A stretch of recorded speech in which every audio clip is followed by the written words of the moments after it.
Unconstitutionality of Immigration Act impacting foreign nationals' parental rights in a groundbreaking judgment on December 4, 2023.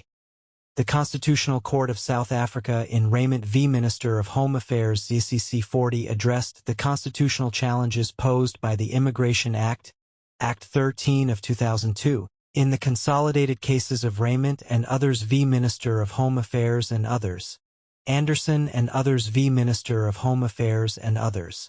This article delves into the core issues raised, the court's findings, and the resulting recommendations, shedding light on the far-reaching consequences for foreign nationals, particularly those with children who are South African citizens or permanent residents. The requirement for foreign nationals to cease working or leave the country upon the expiration of their spousal visas is at the heart of this constitutional challenge.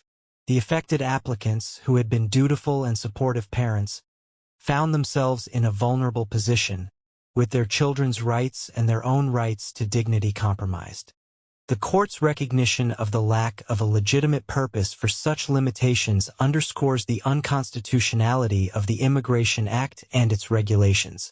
Unconstitutionality of the South African Immigration Act. The essence of the legal battle revolves around the contention that the Immigration Act inadequately addresses the predicament of foreign nationals whose spousal visas expire upon the dissolution of marriages or good faith spousal relationships. This lapse in the law renders their stay in South Africa illegal, especially when children are part of the equation.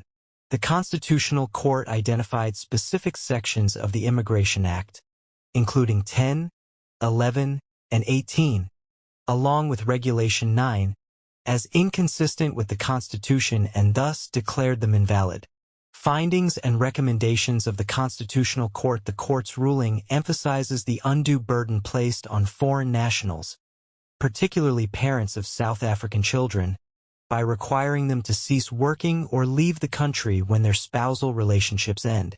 The identified sections of the Immigration Act were found to unjustifiably limit fundamental rights, including the right to dignity of the foreign national, the South African citizen or permanent resident spouse, and most critically, the child's rights under Sections 21 and 28 of the Constitution. As a remedy, the court suspended the declarations of invalidity for a period of 24 months. During this time, affected foreign nationals are permitted to continue working and residing in South Africa while applying for new visas. This interim measure provides breathing room for Parliament to amend the Immigration Act to align with constitutional principles and rectify the identified defects. Conclusion. The cases of Rayment and Anderson underscore a common narrative where foreign nationals, having built lives and families in South Africa, face legal limbo upon the termination of their spousal relationships. The court's intervention acknowledges the intricate intersection of immigration laws and family dynamics, particularly concerning the rights of children. It is imperative to explore the implications of this ruling, especially for affected parties navigating the revised provisions during the 24-month suspension period.